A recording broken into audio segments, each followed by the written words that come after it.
The first thing Kalian Voss noticed about Seraphine Drael was not her crown. It was the way she walked into a room as if she had already decided she owned it, and was simply waiting for everyone else to catch up. He had been standing at the far end of the council chamber for 11 minutes before she arrived, watching his own generals shift their weight and check the doors. That was what her name did to people in a room. It made them nervous before she even appeared. He had told himself he would not be one of those people. He was not entirely successful. She came through the doors without announcement. Her herald had spoken her title 30 seconds earlier, filling the stone hall with the full weight of her name. Seraphine Drael, Queen of Thornwood, Warden of the Eastern Borders, ruler of the oldest bloodline on the continent. The herald's voice had bounced off every wall. Seraphine herself arrived quietly, as if she found the whole introduction mildly embarrassing and preferred to get past it. She was taller than Kalian had expected. That was the first adjustment. The second was her eyes. He had seen portraits. Portraits lied about specific things, the particular shade of gray in her irises, the way they moved across a room not with warmth but with a kind of cool, measuring intelligence that took inventory of every face before settling on his. She did not bow. He had not expected her to. She was a queen. He was a king. They were, on paper, equals. What he had not expected was the slight tilt of her chin, not defiance, not arrogance, but something more unsettling than either. Recognition, as if she had already run this meeting in her head and knew how it ended. He inclined his head. The minimum courtesy. She returned it. The gathered lords and generals on both sides exhaled.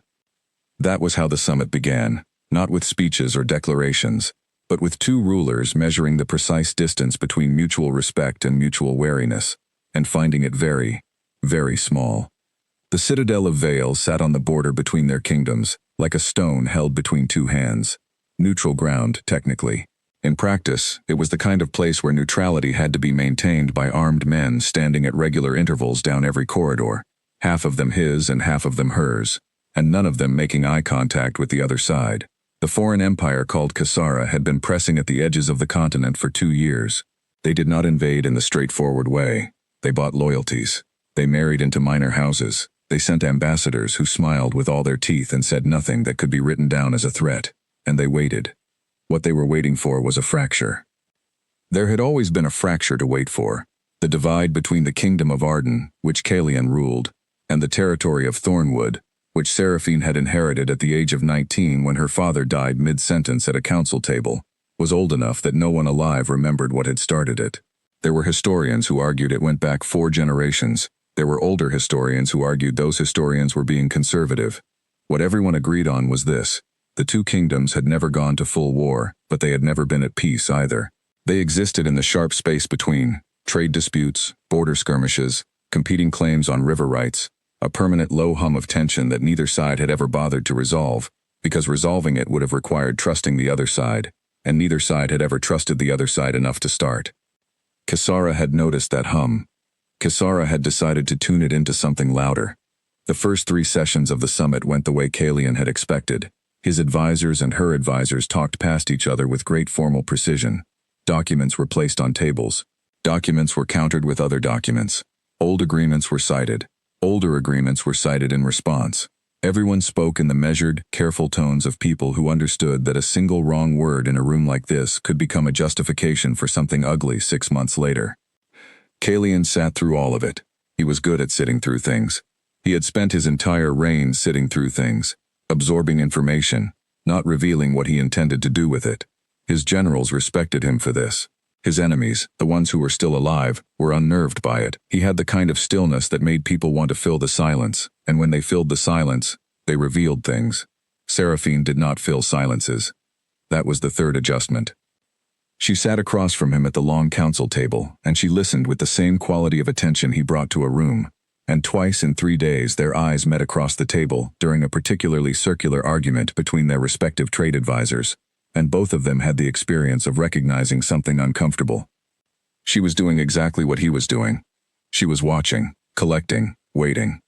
He did not know whether to find this reassuring or alarming. He settled on both. It was on the evening of the 3rd day that everything changed, and it changed the way most important things change, not with a dramatic announcement, but quietly. In a side corridor, when 2 people who had been circling a problem from opposite sides arrived at the same door. Kalian had left the evening session early on the pretext of reviewing correspondence. He did have correspondence to review. He also needed to think without 11 people in the room watching his face for information. He walked the outer corridor of the East Wing, which was his side of the Citadel, and he thought about the intelligence report his chief general had delivered that morning. Kisara's representative, a man named Dorian Fell, who had the particular charm of someone who had made charm into a profession, had been meeting privately with 3 of the minor lords in Kalian's own retinue. Not together. One at a time, over meals, casually. The kind of meetings that looked, from a distance, like simple social courtesy. They were not social courtesy. Kalian knew what Dorian Fell was doing because Kalian had done it himself once, in the early years of his reign, when he was trying to understand the fracture lines inside a kingdom that he had inherited in chaos. You talked to the people at the edges, the ones who felt overlooked, the ones who had a grievance that had never been addressed. You did not offer them anything directly. You simply made them feel seen, and then you waited to see what they offered you. Fell was planting something. Kalian did not yet know what. He turned the corner at the end of the east corridor and almost walked directly into Seraphine Drael. She stopped. He stopped. They stood 2 feet apart in the narrow corridor, with a lamp burning between them on a wall bracket, and neither of them spoke for a moment. "You left early," she said. Her voice in person was lower than it sounded in the council chamber, where it carried and was shaped for the room. Here it was just a voice, direct, unornamented. "So did you," he said. She looked at him with those gray eyes. "Dorian Fell had dinner with one of my senior advisors tonight.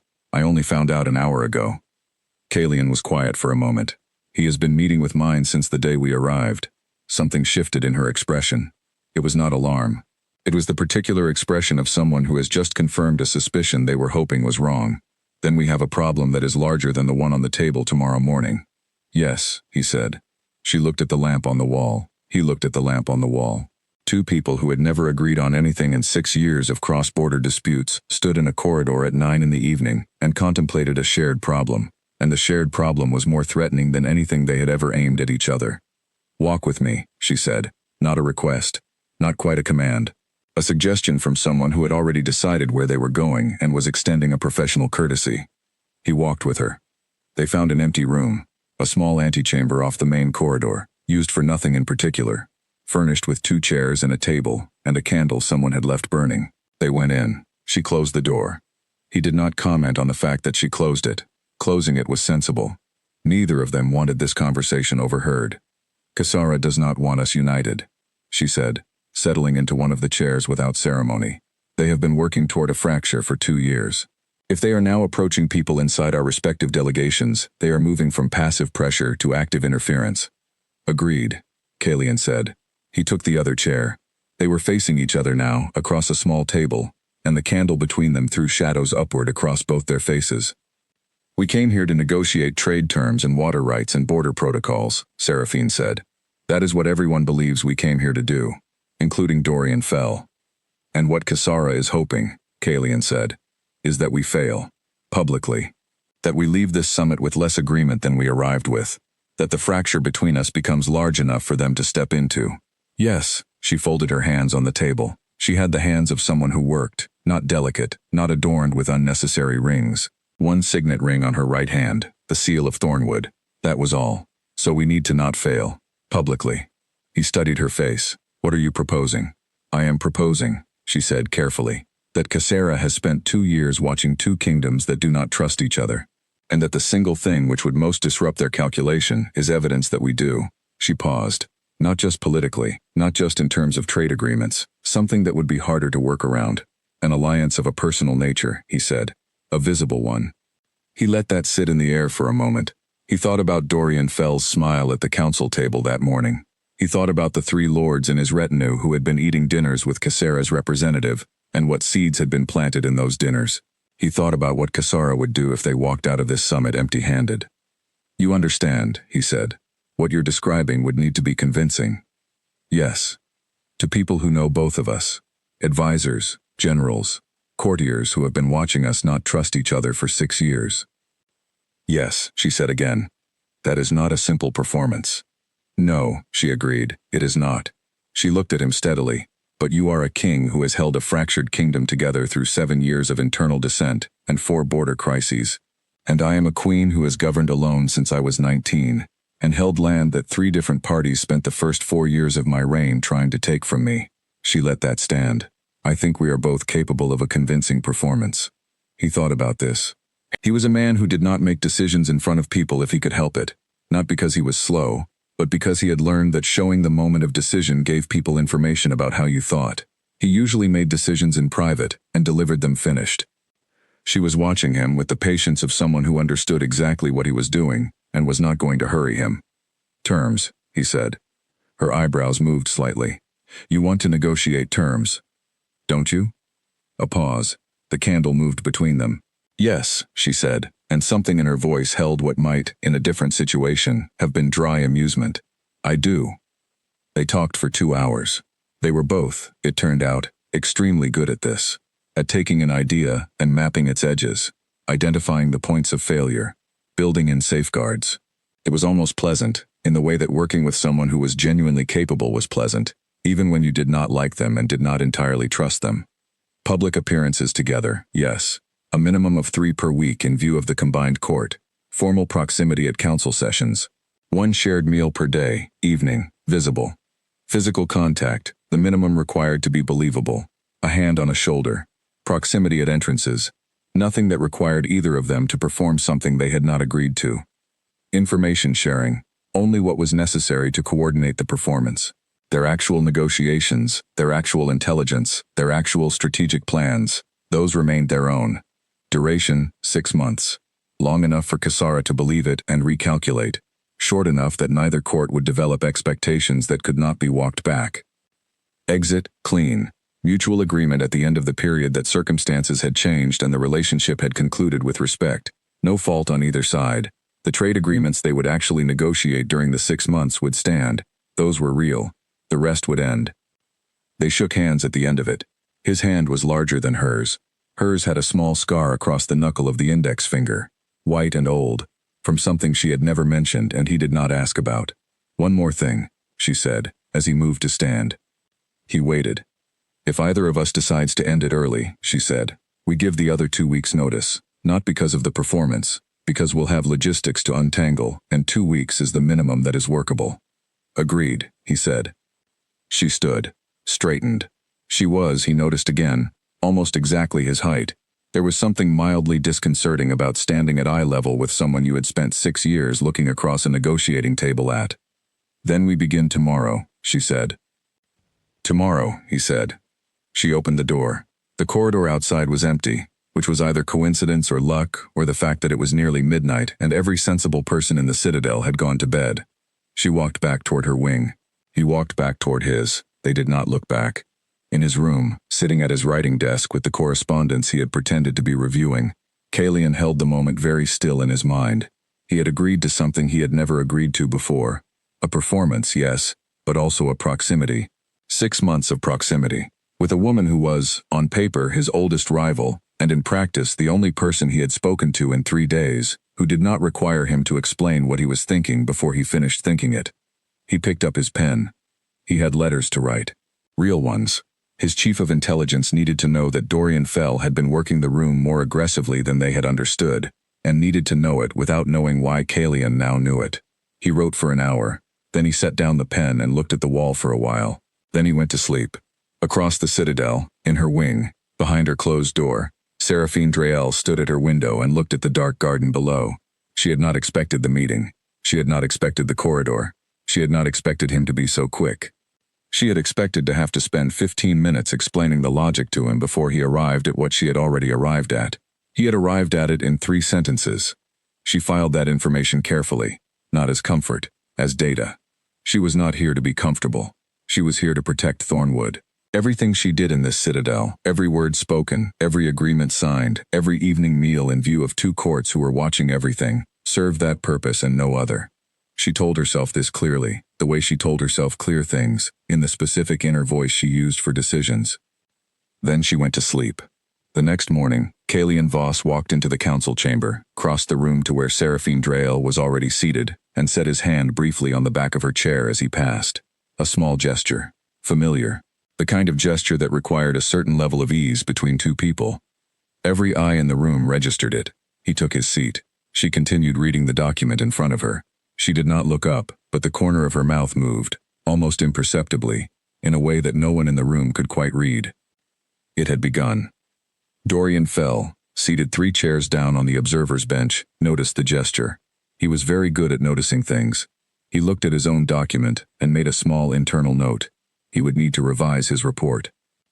It was the first move of something neither Kalian nor Seraphine had a complete name for yet, a game played in plain sight, for an audience of 2 courts and 1 foreign empire, by 2 people who had decided to pretend something in order to prevent something worse. What neither of them had accounted for was how much space a convincing pretense required, or what that space might grow into in 6 months between 2 people who paid very close attention to everything. That, they would learn later. For now, there was a council session to get through, an empire to mislead, and a performance to begin. Both of them were, as they had agreed, extremely capable. The question was whether capability was going to be enough.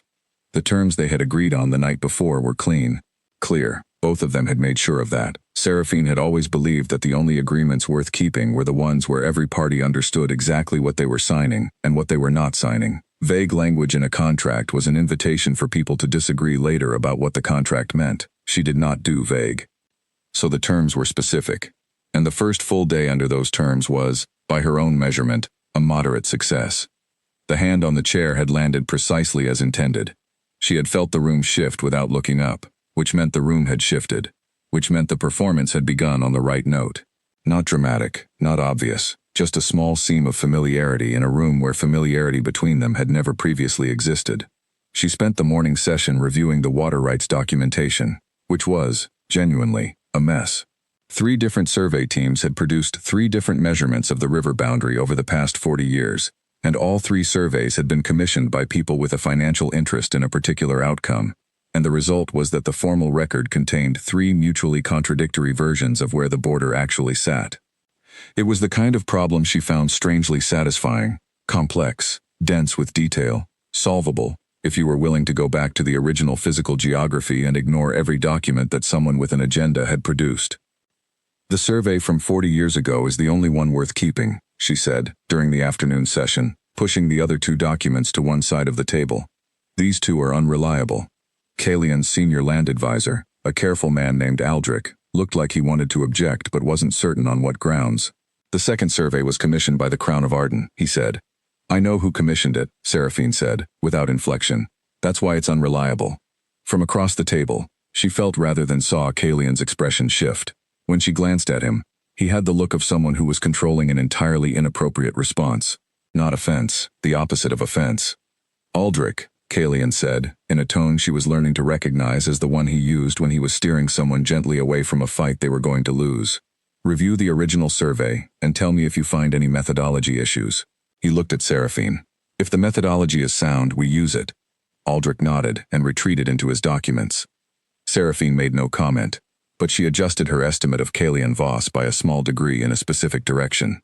A man who was willing to acknowledge, even obliquely, in front of his own advisors, that a document commissioned by his own crown might be unreliable. That was a man who cared more about the actual answer than about being right. She found this, against her better judgment, mildly interesting. The evening meal was the first visible test. They had agreed, 1 shared meal per day, evening, visible. Visible meant in the main hall, where both courts ate, where every advisor and general and courtier and visiting lord could observe them without it appearing that they were observing them. She arrived first. She had done this deliberately. Arriving first meant she was already seated when he entered, which meant the moment of his arrival and his choice of where to sit was the performance, not hers. She sat at the long table near the center, where both their respective delegations had been seating themselves for the past 3 days in their separate, clearly delineated groups. He came in 7 minutes after her. He walked the length of the hall and sat beside her. Not across from her, not at the opposite end. Beside her, with 3 inches of space between them and his glass set close to hers on the table. She picked up her wine and said, without turning her head, "You are going to terrify Aldrich." "Aldrich will adapt," he said. He picked up his own glass. "How did you know the 40-year survey was the reliable one without reviewing it?" "I reviewed it 2 weeks ago, before I came here." She set her glass down. "I knew the water rights dispute would be on the table. I read everything available." A pause. "All 3 surveys?" "All 3 surveys and the correspondence behind each one." He was quiet for a moment. Around them, the hall was filling with the careful, watchful noise of two courts pretending not to stare at two people eating a meal together. "How long did that take?" he asked. 4 days. She reached for the bread. "It was more interesting than it sounds." He made a sound that was not quite a laugh, contained, brief. And she registered it without showing that she had registered it. She passed him the bread without being asked, because the basket was on her side of the table and it was the natural thing to do. His hand brushed hers as he took it. It was not in the terms. It was an accident of simple proximity. Neither of them mentioned it. The meal continued. Dorian Fell was seated 4 places down on the opposite side of the table. He was watching them with the pleasant, unfocused expression of someone who was paying very close attention to something they did not want anyone to know they were watching. Seraphine noted him with her peripheral vision. She let Kalian refill her glass when the server came by, which was not something she would normally allow. She managed her own glass, but which was, in this context, the correct choice. She said something low and private to Kalian about the document from Aldrich, and Kalian leaned slightly toward her to hear it, and the angle of that lean, the 2 inches of reduced distance, was the kind of thing that looked unconscious, and was not unconscious at all. Fell's expression did not change, but she saw him set down his fork. Good, she thought. After the meal, walking back through the corridor toward their respective wings, they fell into step beside each other without discussing it. The corridor was not empty. 2 of her guards, 1 of his, a pair of attending scribes from the general's office, an audience. Fell noticed, she said quietly. He noticed at the meal, Kalian said. He noticed in the morning session. He is working out whether it is real or whether we are doing exactly what we are doing. How do we make him believe it's real? We make it harder to explain as strategy, he said. He looked straight ahead as he walked. Strategy has clean edges. Real things are messier. She considered this. Define messier. Inconsistency, he said. Real relationships have friction.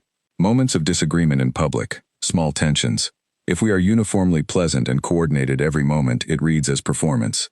If we occasionally push back on each other, visibly, it reads as 2 people who have an actual relationship that includes the ability to disagree.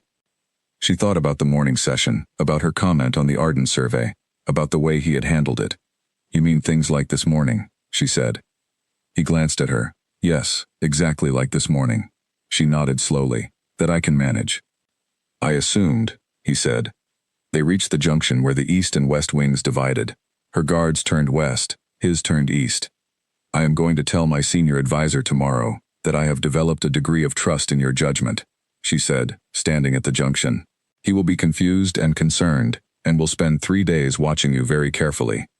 "Good," Kalian said. "I will tell mine that the summit is going better than expected. He will ask why. I will not fully answer him. That will make him anxious. He is often anxious. It suits him." There it was again. That contained thing, the almost laugh. She recognized it now as the version of humor he deployed when something struck him as genuinely, rather than performatively funny. She filed this also, not as comfort, as information. She said good night. He said good night. They went to their respective wings. In her room, with her evening documents spread across the table, she sat for a moment before she picked up her pen. The strange thing about the day, and she recognized it as strange, and sat with the strangeness rather than dismissing it, was how little of it had felt like performance. The bread, the glass, the conversation about the surveys, the walk down the corridor, none of it had felt effortful, and effortlessness was its own kind of warning. She was not someone who took warnings lightly. She picked up her pen and began to write. Factual, measured, focused. A letter to her own intelligence chief about Dorian Fell's movements in the Citadel. A note about the water rights documentation. A list of the small decisions she needed to make before the next session. She did not write about the evening meal, or the corridor, or the way the performance had not felt like performance. She was not going to write about that. Not yet. In his wing, Kalian read through 3 reports from his intelligence staff and made annotations in the margins, and thought about what Fell was sending back to Kasara and how long it would take for that information to shift the Empire's calculation. He also thought, briefly and precisely, about the moment at the breadbasket, which had been a genuine accident and which he had not expected, and about the way Seraphine had not changed her expression, or her posture, or the pace of her breathing when it happened. She had remarkable control. He had remarkable control. The question of what happened when 2 people with remarkable control were close enough to each other for long enough that control started to cost something. He did not examine this question. He noted it, the way he noted things, and set it aside. It would be relevant or it would not. He would know when it became relevant. He went back to his reports. 2 days later, the breach happened. Not physical, not emotional, informational, exactly as she had told herself it would be. She was reviewing a document from one of her advisors, a cross-reference of trade figures from the last 3 years, and in the margins of the document, in handwriting that was not her advisor's, she found a note. It was small. It was in a shorthand she recognized as belonging to her intelligence service. It referenced a supply route, a very specific supply route, through the Northern Pass, that ran through Kalian's territory. The note was not for her. It was a misfiled document, her copy of a briefing that should have gone to her intelligence chief, mixed into her trade review by accident. The kind of small administrative error that happened in large traveling delegations. She read the note twice. She understood what it meant. The supply route through the Northern Pass was being used, had been used, for at least 1 year, to move something that was not trade goods. She did not know what. The shorthand was incomplete, but the route itself was telling, because she knew Kalian's territory, and she knew that particular pass, and she knew that a supply movement through that pass without going through the standard customs checkpoint could only be authorized from one level of Arden's government. It was either something he knew about, or something he didn't know about, which was worse. She sat with the document for a long time. Then she did something she had not planned to do and could not entirely explain to herself. She folded the document and put it in her own private correspondence case, not her intelligence files, her personal case, which only she accessed. She did not report it to her intelligence chief. She did not raise it at the council table. She held it, without yet knowing what she intended to do with it, and she told herself this was tactical, that information released at the wrong moment lost its value, that she was waiting for the right context. She told herself this clearly and precisely, in the inner voice she used for decisions. And then, underneath that voice, in the quieter part of her mind that she was careful and experienced at not listening to, something else noted that she had not, in fact, filed it with her intelligence service the way she should have done within the hour of finding it. She was keeping it from her own people. She didn't know why. She was going to have to think about that. Later, she told herself. Much later. The third day of the new arrangement brought something that neither of them had scripted, and it cut through the careful management of the previous 48 hours like a stone through still water. Dorian Fell requested a private meeting with both of them, together. The request arrived through formal channels, a sealed note delivered to both wings simultaneously, which was itself a small signal that Fell was paying attention to the geography of the Citadel and what it implied about the two people currently occupying it. He was not requesting separate meetings. He was requesting one meeting, with both rulers present, as if their presence together in the same room was a fact he had already accepted and was building upon. They met in the corridor outside the council chamber, arriving from opposite directions, and Kalian said, "He wants to assess whether we react to each other in private the same way we do in public." "Yes," Seraphine said. "He is good at what he does." "Yes," she said again. "So we go in and we are simply ourselves," he paused, "with each other." "That is not a plan," she said. "It is a better plan than a scripted one," he said. "Scripts break under pressure. If Fell applies pressure, which he will, a scripted performance will crack before a real one." She looked at him. He was right. She found this mildly irritating and did not show it. They went in. Fell was already seated, which was its own choice. He had arrived first and taken a central chair rather than a side position, placing himself in the host's seat in a room that was not his. It was the kind of small territorial claim that either went unnoticed or landed as exactly the statement it was intended to be. Kalian noticed. She saw him notice. Neither of them commented. They sat on the same side of the table. She had not consciously decided to do this. It was simply where she sat, on the chair nearest to her when she entered the room, and Kalian sat beside her, and the result was that they were facing Fell together across the table's width. Fell smiled. "I appreciate your time. I know the summit schedule is full."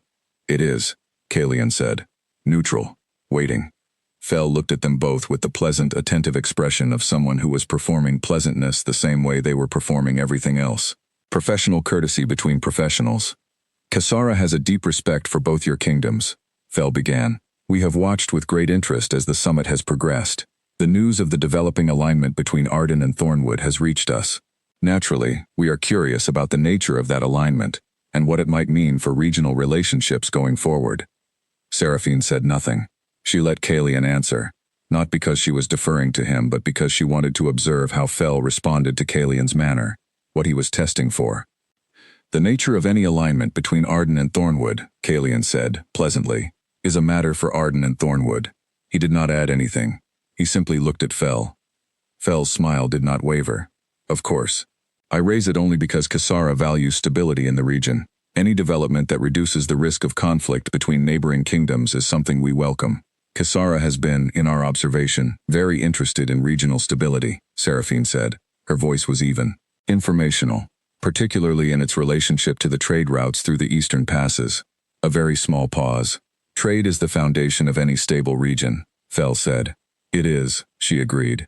We were reviewing the trade figures last week, in fact. The volume through the northern pass is quite significant.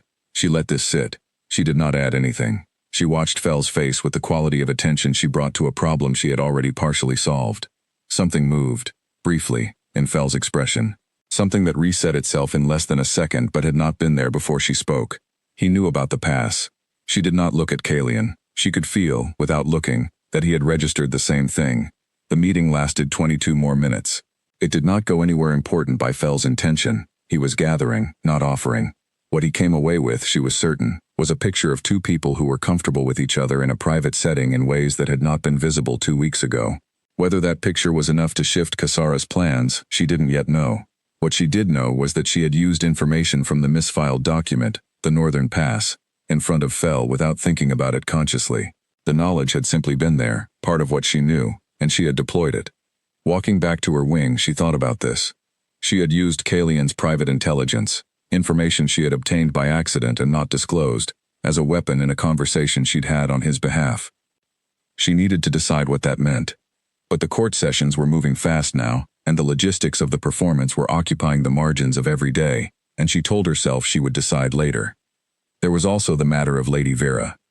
Lady Vera was one of Kalian's courtiers, not an advisor, not a general, not anyone with formal power, but the kind of person every court had, connected, perceptive, someone whose social standing depended entirely on her ability to know things before everyone else knew them. She had been watching Seraphine with the focused attention of someone who had not yet reached a conclusion, and found this uncomfortable. On the morning of the 4th day, in the hall before the council session, Lady Vera approached her. "Your Majesty," she said, with a perfectly executed curtsy. "I hope the summit is proving comfortable." "Thank you," Seraphine said, and waited. "We are so glad," Vera said, "to see the king in good spirits. It has been some time since his spirits have been particularly good." Seraphine looked at her. Vera was somewhere in her late 30s, with the kind of self-possession that came from years of navigating court dynamics, and the kind of eyes that missed nothing. "I'm sure the summit is demanding for everyone," Seraphine said, evenly. "Oh, more than that," Vera said, and her voice dropped slightly in the way of someone offering something privately. "He has been carrying a great deal, alone, for quite some time." She paused. "It is good that he should have someone." Seraphine held the woman's gaze. There was no malice in it. There was, in fact, something that in a different context might have been called sincerity. "Lady Vera," she said carefully, "I appreciate the sentiment." Vera curtsied again, smiled, and moved away. Seraphine stood for a moment in the pre-session hall and thought about what Vera had said, and the particular weight of the word alone.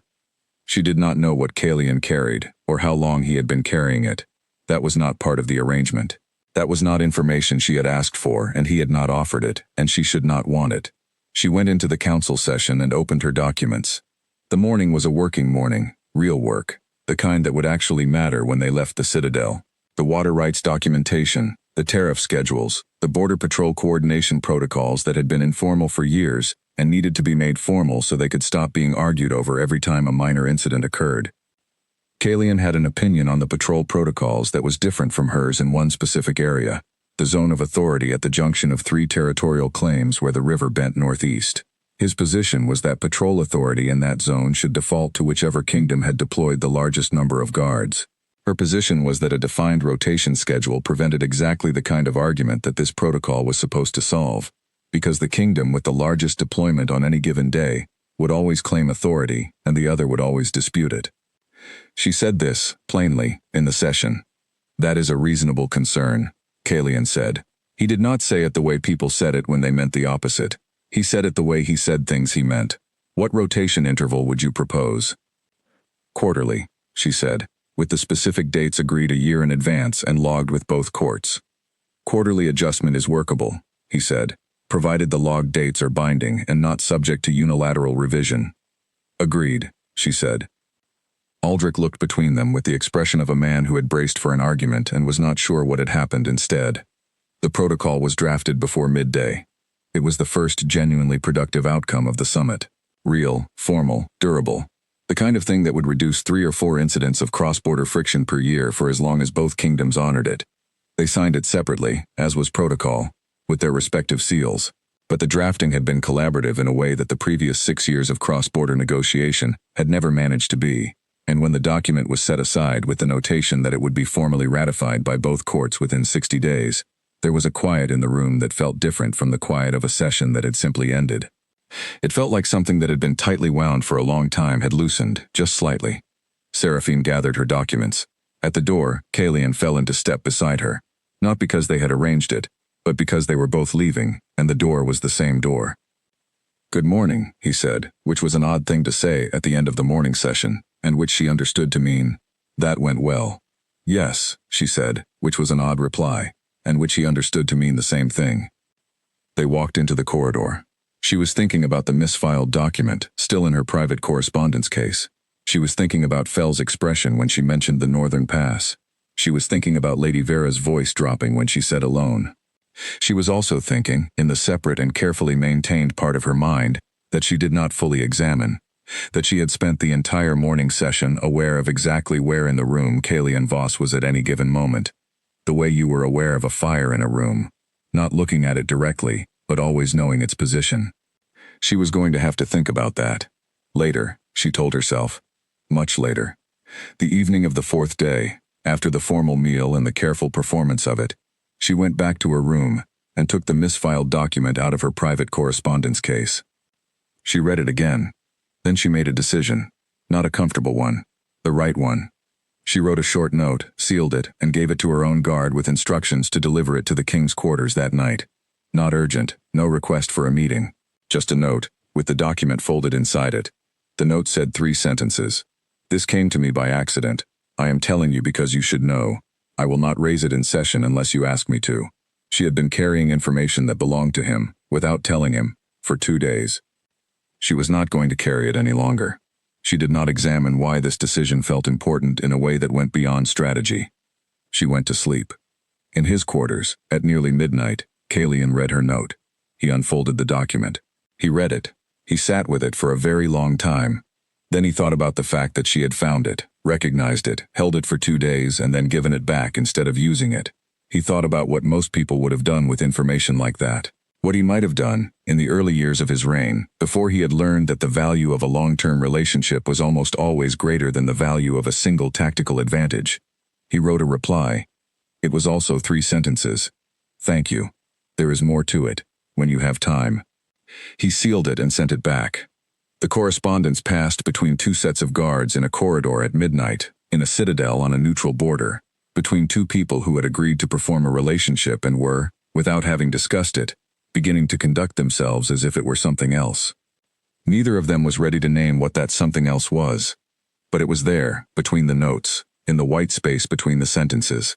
It was there, and it was growing, and neither of them knew yet what to do about that. The 5th day of the summit began the same way the previous 4 had, with correspondence reviews, morning briefings, and the particular careful tension of 2 delegations who had been watching their rulers perform an unexpected closeness and were still trying to decide what it meant for them. But by mid-morning something shifted. A name surfaced. It came up in the cross-referenced intelligence from both sides, separately, independently, which was what made it significant. Seraphine's intelligence chief, a measured woman named Hedda, brought it to her before the morning session. Kalian's own intelligence staff brought the same name to him 30 minutes later. The name was Aldous Crane. Aldous Crane was, on paper, a minor lord in Kalian's retinue, one of the attending nobles who had come to the summit as part of the formal delegation, present for decorum and ceremony rather than function. He was 63, mild-mannered, with a reputation for excellent taste in wine, and a weakness for long meals that he funded with income from an estate in the northern part of Arden. He had been present at every summit session, seated near the back, saying very little. He had also, Seraphine's intelligence indicated, been present at 2 private meals with Dorian Fell. And he had been present at something else, a meeting in a room adjacent to the archives, 3 days ago, between himself and a person who had no business being in the Citadel at all. A courier, not the Citadel's own courier service. Someone who had arrived with the visiting merchants and stayed. He is the conduit, Hedda told her quietly. Whatever Fell wants moved, Crane is how it gets moved. Seraphine took this in. What is being moved? We don't know yet. The courier hasn't left the Citadel. If we can intercept him before he goes, we'll know what he's carrying. Intercept carefully, she said, not publicly. I don't want Fell to know we've identified the channel yet. Hedda nodded and left. Across the Citadel, Kalian was receiving the same essential briefing from his general, a sharp-eyed man named Brent Calloway, who had the instincts of someone who had spent 30 years in Arden's intelligence service, and the manner of a man who had learned to deliver difficult information without softening it. Crane, Calloway said. I verified it this morning. Kalian's expression did not change. Aldous Crane had been a member of his court for 11 years. He had attended 3 previous summits. He had, as far as anyone knew, no particular grievance, no outstanding debt, no personal connection to Kisara. Find the grievance, Kalian said. Already looking, Calloway said. There may be financial pressure. The Northern Estate has had 2 bad harvests. That is not a reason, Kalian said. But it may be a path. He thought for a moment. Don't move yet. I want to know what he has already sent before we close the channel. Calloway left. Kalian sat for a moment. Then he made a decision that was not in any of the agreed terms from the small room 4 nights ago, but which seemed, in context, necessary. He sent a note to Seraphine's quarters, 3 sentences. I have the same information you have. Before we act separately, we should compare. Can you give me 10 minutes before the afternoon session? She replied in 12 minutes. East Corridor, 2:15. They met where he had specified, in the corridor with good lines of sight in both directions, and a window at one end that let the afternoon light in from outside. Both of them had come without guards, which was the kind of thing that would have been unthinkable 1 week ago. Crane, she said before he could speak. Yes, he said. My intelligence team has identified the courier. We believe he hasn't yet delivered whatever he's carrying. If we intercept him before he leaves the Citadel, we learn what Fell has been sending to Kisara. Agreed. But we need to be certain before we move, or Fell will know his channel is burned, and he'll switch methods before we can identify the new one. She nodded slowly. Calloway is looking into Crane's finances. He looked at her. How do you know about Calloway? He walked past my intelligence chief in the archive corridor this morning carrying the same file reference she had. She said it without apology. I watch people. He filed this, not with alarm, but with a quiet recognition that she was, at every level and in every room, as attentive as he was, and that being in proximity to someone with that quality of attention was simultaneously reassuring and slightly unnerving. Then we coordinate, he said. Not through our respective teams, they don't know we're coordinating, directly, between us. That will work if we're careful, she said, and if neither of our teams finds out before we're ready to act. Neither of them will be happy about it when they do. No, she agreed. They won't. They stood for a moment in the corridor light. Outside the window, the Citadel's walled garden was catching the afternoon in a way that made the old stone look warmer than it was. Fell knows we're watching him, she said. He expected us to watch him. He is watching us watch him. He is a professional. He is very good, Kalian agreed. He has been doing this longer than either of us. Then we need to give him something real to watch, she said. Something that he will spend time analyzing, trying to determine whether it is performance or genuine, and conclude is genuine. He looked at her. What do you have in mind? She thought for a moment. Tonight, at the evening meal, I am going to disagree with you. Visibly, about something minor, something that has no strategic weight, and you are going to listen and, eventually, change your position. He considered this. Why do I change my position? Because it is convincing, she said. A man who performs a relationship capitulates to smooth it over. A man in a real one changes his mind, because the argument is good, and he is capable of being persuaded. A pause. That is a very specific distinction. Fell will make it, she said. He looked at her for a moment with an expression she could not fully read. Not disagreement. Something more like careful attention. What are we disagreeing about? The schedule for the formal signing ceremony, she said. Your office proposed the 15th. I want the 12th. Why the 12th? Because it gives both delegations 3 more days to finalize the minor protocols. The 15th is rushed. He thought about this. The 12th is genuinely better. I know, she said. That is what makes it convincing when you agree. There it was again. That brief moment, that tightened quality in his expression that was adjacent to humor. I will argue for the 15th at dinner, he said, with conviction. Make it last 20 minutes, she said. If you fold immediately, it looks coached. He nodded. They were standing close enough in the corridor that they had to keep their voices low, and the afternoon light was doing something to the planes of his face that she was not going to think about. She noted it. She moved on. The courier, she said, returning to the original purpose. I can have him followed tonight. Do you have someone who can get into the archive corridor without being flagged as Arden's intelligence? One person, he said. A young woman, genuinely unremarkable, who my staff has used for 3 years in exactly this kind of capacity. She can be in the corridor by 9. My person will be watching the courier's room from the outside, she said. If he moves, she signals yours. Agreed. They had been standing in the east corridor for 9 minutes. 2 courts were going to wonder where they both were. She had a briefing to get back to. She moved to go, he said quietly. Seraphine. She stopped.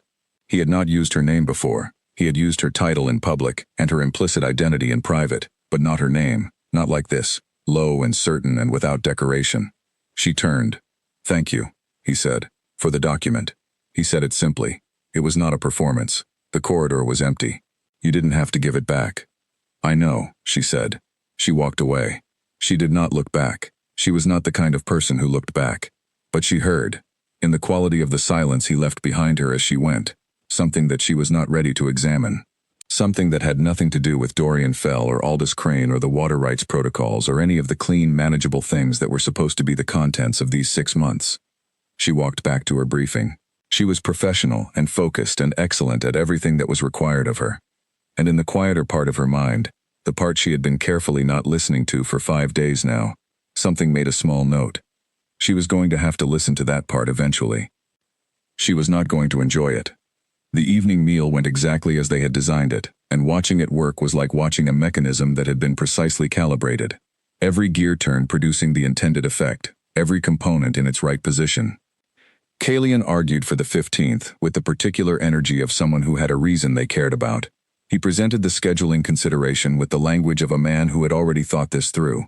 She pushed back with the calm, unmovable certainty of someone who had the stronger argument and knew it, and was simply waiting for the other person to arrive at the same conclusion. It lasted 18 minutes. Around them, both courts watched with the careful attention of people trying not to appear to be watching. 2 of Kalian's senior advisors exchanged a look.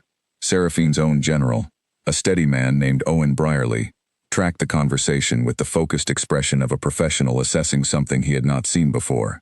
Then Kalian paused, set down his glass, said, with a tone that was neither capitulation nor defeat but something more like genuine reconsideration, the additional 3 days for the minor protocols are worth the schedule adjustment. Yes, Seraphine said, simple, not triumphant, the tone of someone who had expected this outcome. 2 tables away, Dorian Fell continued eating his meal, with the expression of a man who was not thinking about what he was watching. He was absolutely thinking about what he was watching. After the meal, in her room, Seraphine sat down with Hedda for a full debrief. The courier had moved. His room was empty. He had left the Citadel through the Merchant's Gate at 8 in the evening, before Kalian's intelligence operative had been in position. He was gone. Hedda's face was professionally neutral. She had delivered worse news. What did he carry? Seraphine asked. We don't know. We didn't get to him in time. Seraphine was quiet for a moment. Can we track him? 2 of our people followed as far as the main road. He went east. East was toward Kasara's nearest border representative. She thought about this. The courier was gone, but the channel was still identifiable. Crane was still in the Citadel, still in place, still connected to Fell. Whatever had been sent was already sent. The question was whether there was more to come. Leave Crane in place, she said. Don't approach him. Don't let him know we've identified him. If Fell needs to send more, Crane is how it will happen, and the next time we'll be ready. Hedda nodded. And the King's intelligence team? Seraphine paused. I'll handle coordination with that side. Hedda filed this without comment, which was the particular skill of a good intelligence chief, knowing when something was happening above her clearance level and being professional enough not to push on it. She went. Seraphine wrote a note to Kalian. Brief. The courier got out. Crane is still in position. I'll explain the timing issue tomorrow. Do not approach Crane. She sent it and turned to the rest of her evening work. In his quarters, Kalian received the note at 10:30 and read it 3 times.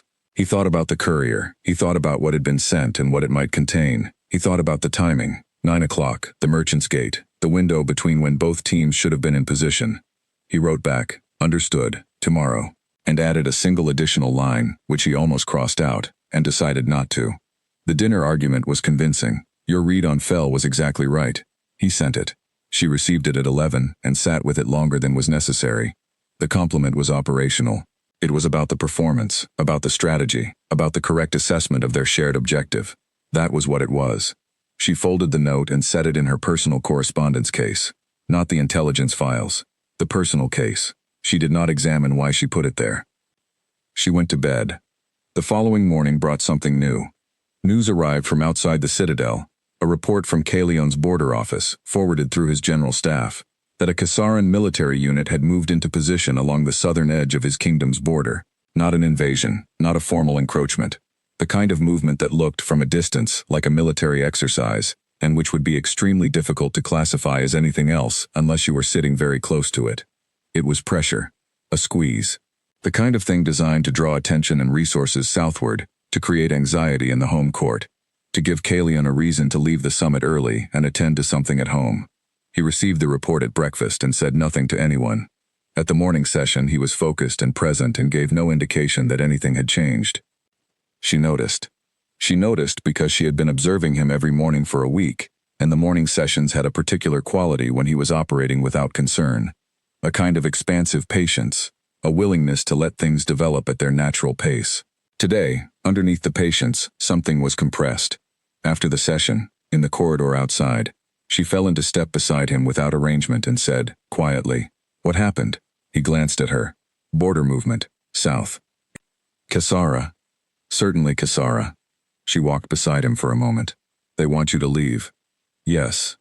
Are you going to? He was quiet for a half step. No. She nodded. Then you need to get a message to your border command that holds the line without escalation, and you need to do it today, and no one in the Citadel should know it's happening. He looked at her sideways. I am aware of what needs to happen. I know, she said. I was thinking about whether my courier network is faster than yours from this location. A pause. How much faster? Potentially 8 hours. I have a relay station at the eastern junction that your standard dispatch route doesn't use. 8 hours, in a border situation that was designed to build pressure, was significant. He thought about this for exactly 3 seconds. What would you need from me? The message, in your own hand, sealed with your seal. My courier takes it on my route. It arrives 8 hours sooner. Your courier carries my sealed correspondence. Yes. You trust this person. I trust this person, she said, without hesitation. He was quiet for another second. Then, I'll have the message ready in 30 minutes. She said nothing. They had arrived at the junction of the wings. She turned toward her side. Seraphine, he said. She turned. Why? The question was direct and specific, and asked the one thing that a week of careful management had been building toward without either of them acknowledging it.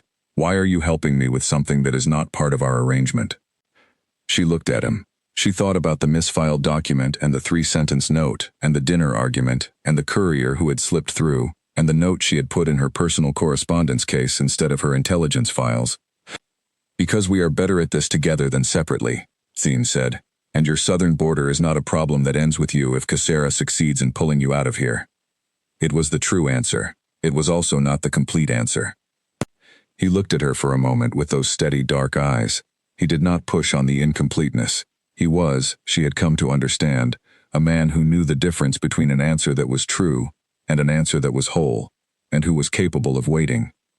30 minutes, he said. She nodded and went to her wing. She was not thinking about the way he had looked at her. She was absolutely thinking about the way he had looked at her. She briefed her courier at 1/2 the hour. The message arrived at the border command 8 hours ahead of the standard dispatch, and the response it generated, measured, firm, non-escalating, was exactly what the situation required. The Kassaran unit did not advance.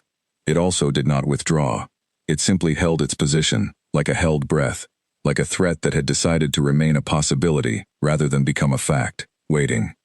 Everyone was waiting for something. In the Citadel, in the careful managed space between the east and west wings, between two courts who were watching and one foreign empire that was watching harder, two rulers were waiting too, not for the same things they had been waiting for when they arrived, and neither of them had quite put words to what had changed. The days were running, the terms were running. 6 months had seemed like a long container when they signed it. It was beginning to feel like it might not be long enough. The storm arrived without warning, the way storms did in the mountains, 1 hour of clear sky, and the next a wall of gray descending from the north, dropping temperature and visibility simultaneously, and turning the Citadel's courtyard into a wind tunnel that nobody wanted to cross. It closed everything, the courier routes, the visiting merchant's gate, the path from the east wing to the main hall. By early afternoon, the Citadel had become an interior world, its own closed system, with both courts confined to their respective wings and the shared common spaces in between. There was no performance required, no audiences in the main hall, no council table with its 16 sets of watching eyes, no Dorian Fell at his corner seat, cataloging small details. Seraphine spent the first day of the storm the way she spent most unscheduled time, working. She had documents she had been moving aside in favor of the summit's official agenda. She had correspondence that had accumulated. She had a detailed analysis of the Border Patrol protocols that Kalian Zaldric had submitted, and which contained 3 items she wanted to address before the final drafting session. She worked through the afternoon. Her rooms were good rooms, wide enough to move around in, with a writing desk that was properly sized and a window that showed the storm without letting it in. She drank 2 cups of tea. She annotated documents. She drafted a counter-proposal on the patrol zone rotation. On the evening of the first storm day, she ate in her rooms. The kitchen had arranged delivery. Both delegations were eating separately, which was sensible, which was what was needed. She finished dinner and went back to her desk. At 9:15, she ran out of useful things to do. This was not a state she often found herself in. She had governed alone for 11 years, and the particular discipline of solo governance was that it filled all available time. There was always something that needed attention, always a decision that required her specifically, always a report, or a letter, or a meeting that couldn't be handed off. Here, in the storm, separated from her court and her intelligence office and the live information she normally ran on, she found herself sitting at a desk with everything organized and nothing left to organize. She picked up a book. She read for an hour. The book was good, a history of the river systems in the northern continent, which was both directly relevant to the water rights negotiations and genuinely interesting in its own right. But after an hour, she found herself reading the same paragraph 3 times and absorbing none of it. She set the book down. She thought about what she was not thinking about. This was a useful technique. She had developed it during the 4th year of her reign, when there had been a succession crisis in a neighboring minor territory, and she had been expected to negotiate a position on it while simultaneously managing 2 other active situations, and she had found that the things she was actively not thinking about had a tendency to be the things that required the most thought, so she had learned to name them. She was not thinking about the correspondence she had put in her personal case instead of her intelligence files. She was not thinking about the word alone, and Vera's particular voice when she said it. She was not thinking about the way Kalian Voss existed in a room, the quality of his attention, the containment of it, the specific sensation of being attended to by someone who did not attend to things carelessly. She was not thinking about any of that. Having named it all, she stood up, put on her outer coat, and went to the library. The Citadel Library was a good library, the kind of collection that accumulated over a long occupancy, ranging from serious historical texts to obscure engineering documents to what appeared to be a complete collection of agricultural almanacs from 3 decades back. She had used it twice already during the summit, tracking down the original documentation on the 40-year water survey. She expected it to be empty at 2 in the morning during a mountain storm. It was not entirely empty. Kalian was there. He was at the far end, at the reading table near the second window, with 3 documents spread in front of him and a lamp burning low on his right. He looked up when she came in. Neither of them said anything for a moment. "I ran out of things to do," she said. "So did I," he said. This was either a remarkable coincidence or evidence that they had more in common than was comfortable. She went to the shelf along the north wall and found the section on land surveys without appearing to be looking for an excuse to be in the room. She selected a volume. She sat at the other end of the table. They worked in silence for a while. The storm moved against the windows. The lamp between them threw a warm circle on the documents. "I have been looking at Crane's estate records," Kalian said, eventually, not loudly. the kind of tone that assumed a listener. She looked up, and, "The financial pressure is real. 2 bad harvests and a son with debts that someone else has been quietly absorbing." He looked at the document. Someone patient enough to have been doing it for at least 4 years. This was not an opportunity of the moment. Someone built this. She thought about this. Kisara has been patient. Very, he said. They have been investing in fracture points for years. We have been, both of us, focused on the obvious pressure, the border movements, the trade interference, and not paying attention to the slower work they were doing underneath. She looked at her book without reading it. What else are they doing underneath? I don't know yet, he said. That's what I don't know. The silence resumed. She read. He read. The storm was a presence around them, the way serious weather was. Not just sound, but pressure, the physical fact of it. At some point, she did not note exactly when, they stopped working and started talking. Not about Crane, not about Fell, not about the water rights documentation or the patrol protocols or Kisara's long patience. About the war first. The one that had ended 8 years ago. The war before either of them had been crowned, which had reshaped 3 kingdoms' borders and left a generation of people with reasons to distrust governments. He had been 19 when it ended. She had been 20. I remember the day the armistice was signed, she said. My father came to my room and told me it was over. He said it in the tone of a man who had expected to lose and was not sure what to do with winning. Did he think they would win? He thought survival was the best available outcome, she said. He was not a man who planned beyond the immediate crisis. He was good at managing crises. He was not good at what came after. Kalian was quiet for a moment. My father was the opposite. He was excellent at the long plan and terrible at the immediate thing. Is that where you learned it? She asked. The patience. He looked at her. It was the first directly personal question she had asked him in 8 days. I learned it the hard way, he said, after he died. The first year of my reign, I moved too quickly on 3 things in a row and all 3 of them went wrong. I spent the following year practicing patience as a skill. He paused. It does not come naturally. She did not say what she was thinking, which was that it was almost impossible to tell. What she said was, what comes naturally? He considered this with the seriousness of someone who was not in the habit of being asked and had therefore genuinely not thought about the answer. Anger, he said, finally. It comes quickly, and it is always available. The patience is something I do on top of the anger. She looked at him across the table. The lamp was between them, throwing light upward on both their faces. She thought about what he had just said, and what it cost to say it. To name the thing underneath the thing, the mechanism behind the visible quality. She thought about her own equivalent. Fear, she said, because she was in a library at 2 in the morning during a storm and there was no one watching, and no reason to perform anything.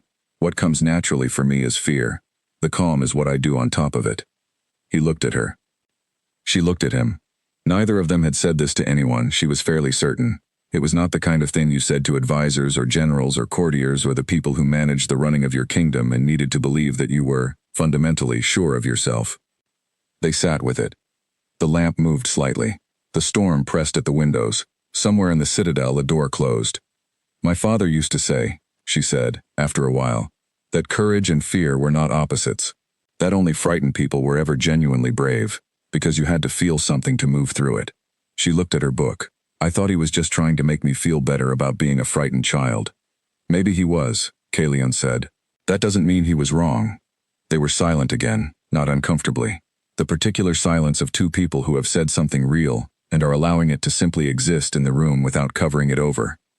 At some point she registered that she was tired, and the lamp was burning lower, and the documents in front of her had stopped making sense in the specific way they stopped making sense when her mind was done for the night. She gathered her things. Get some sleep, she said, standing. You as well, he said. She walked to the door. She turned off her small side lamp, which left the room with only his light burning. Kalian, she said, from the doorway. He looked up. She did not have a sentence prepared. She had said his name without planning to, and was now standing in the doorway needing to follow it with something. The fear, she said. It is less. Here, at this summit. A pause. I do not know exactly what to make of that. She did not wait for him to answer. She went back to her rooms. She lay down on her bed with her outer coat still on, and looked at the ceiling and thought, for a long time, about nothing in particular. She fell asleep without deciding anything.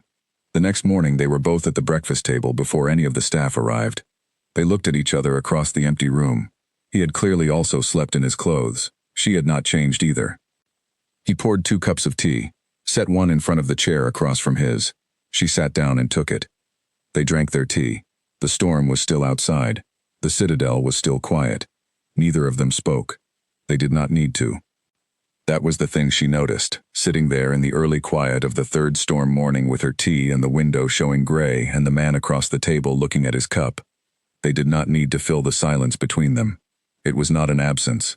It was its own substance. Comfortable in the way that something settled and known was comfortable. She had not had this in 11 years of governing alone. She was not sure she had ever had it. She drank her tea and did not examine this too closely. Just held it, the way you held something that might not survive being looked at directly. Just let it be what it was, for the duration of a cup of tea, before the storm lifted and the court came back and everything was public again. Just for a moment. Just this. The storm lifted on the afternoon of the 3rd day, and when it did, the citadel came back to itself all at once. Corridors filling, voices rising, the organized noise of 2 courts resuming after an enforced pause. Seraphine changed her clothes, spoke with Hedda, reviewed the 2 days of accumulated intelligence summaries, and was in the council chamber for a resumed working session within the hour. She was focused and efficient and gave no outward indication that anything had changed between Friday morning and Sunday afternoon. Inside, something had changed. She could not measure it precisely. She was a woman who preferred precise measurements, which made the imprecision more difficult to manage. It was not dramatic. It was not a single thing. It was more like a door that had been shut for a long time, and had been, very quietly, opened to a room she had not expected to find behind it. She did not walk into the room. She was far too careful for that. But she was aware of the door. The week that followed was the most productive of the summit. Something between the 2 delegations had loosened, or perhaps more accurately, something in the relationship between the 2 rulers had loosened, and that loosening affected the energy in the council sessions in ways that were subtle, but cumulative. Arguments that had been circling for days got resolved. The minor protocols, border patrol jurisdiction, courier route acknowledgement, seasonal tariff adjustments, moved through drafting faster than anyone had scheduled. Aldrich stopped looking startled when Kalian and Seraphine reached the same conclusion on a document without apparent effort. Owen Brierly, Seraphine's general, began forwarding his analysis notes to Kalian's general directly, rather than waiting for them to be channeled through the formal session. This was not something either king or queen had asked for. It was simply something that started happening. Dorian Fell, watching all of this, had a new expression that Seraphine noticed and catalogued: uncertainty. Not alarm, not retreat. The specific expression of a man who had planned around a particular reality and was now encountering evidence that reality might be different from what he had planned around. Good, she thought, watching him from across the council table on the Tuesday morning. She looked at Kalian, who was reading the current draft of the tariff schedule and making notations in the margin. He was left-handed. She had not previously observed this. They had always been separated by the table width, and his writing hand had not been visible. Now, with the arrangement of the room shifted slightly since the storm, she could see it. Small details. She filed them in the part of her mind that was not the intelligence analysis part. Aldous Crane had been quiet since the courier left. He attended sessions. He ate his meals. He said nothing of consequence to anyone she could identify. But 3 days after the storm, Kalian's operative, the unremarkable young woman he had described, followed Crane to a brief, apparently casual conversation with one of the attending merchants who had remained in the citadel. That conversation lasted 6 minutes. The merchant left the following morning. Another courier, Kalian said, when she sat across from him in the small anteroom after the morning session. Same pattern, different face. What can we do with Crane that doesn't burn the identification? She asked. Not much, without knowing what he's sending. He looked at the wall. My operative tried to get close enough to read the note before the merchant pocketed it. She didn't succeed. We need to be closer, she said. Yes. Crane trusts you, she said. Or trusted you. He has been in your court for 11 years. He does not trust me enough to stop what he is doing, Kalian said. Whatever Fell offered him, or threatened him with, it is enough to outweigh 11 years. Unless he does not think he is being watched, she said. Unless he believes his cover is intact and he is doing this without risk. Kalian was quiet. What if you approached him, she said, not as a ruler who suspects him, but as a king who has noticed something concerning, and trusts him enough to discuss it privately, not an accusation. A concern, about the summit, about pressures from Kasara. He looked at her. You want me to let him think I'm confiding in him? I want you to actually confide in him, she said. Partially, truthfully, about the border pressure and the difficulty of the summit. It is all true. And while he is absorbing being trusted, his guard will be different. A long pause. If he reports that conversation to Fel, Fel will know I know something. Fel already knows you know something, she said. He built the channel knowing he might be found eventually. What he doesn't know is how much. Kalian sat with this. She watched him think. Not the surface of it, which showed nothing, but the pace of his breathing, the particular stillness that meant he was moving through an argument from all its angles. Tonight, he said, after the meal, I'll find a reason to speak with him briefly. She nodded. I'll have someone watching from the outside. Hedda? Brierly, she said. Crane knows Hedda's face. He looked at her with that careful, attended expression. You have been running your intelligence operations for 11 years alone, he said. Yes, she said. And you are better at it than anyone I have encountered, he said. It was stated the way he stated facts, plainly, without elaboration, without apparent awareness that it was a compliment. She felt it land in a specific way and did not show it. You're better at patience, she said. You told me it didn't come naturally. It doesn't have to come naturally to be good at it, she said. You said so yourself. He looked at her for a half-second longer than was required by any of the topics they had been discussing. Then he looked back at the wall. Tonight, he said. Tonight, she agreed. She left the anteroom. The evening went as planned and not as planned, which was how most evenings went when they involved Aldous Crane, a man who had spent decades in courts and had reflexes that were older than most of the summit's attendees. Kalian found him after the meal, as intended. Spoke with him, as intended, drawing him slightly aside, keeping the conversation low and private, sharing the kind of genuine uncertainty about the summit's external pressures that was absolutely true and absolutely calculated. Crane listened. He responded. He had the careful warmth of someone who had been handling people in courts for 30 years. He said nothing useful. He is better than I expected, Kalian said afterward, finding Seraphine in the corridor where she had been waiting with precisely the air of someone who had been walking in that direction for their own reasons. He knows someone is watching, she said. He doesn't know who, but he knows, which means Fel told him to assume observation. Yes, she thought about this. Fel is very thorough. He is, Kalian said. They walked for a moment in the direction of the junction of the wings. We are not going to catch Crane mid-act, she said. Whatever he is sending through channels too indirect for us to intercept without more time than we have. So we assume Fel knows more than we want him to know, Kalian said, and we plan around that. Yes, she stopped at the junction. We shift from trying to contain the information to controlling what he does with it. He considered this. We make what he knows useless. We make the picture he is building wrong, she said. Whatever he is sending to Kisara, it is about us, about this, about whether the alignment is real or strategy. And if we make it real enough that his analysis can't distinguish, then Kisara's calculation breaks, she said, regardless of what Crane tells them.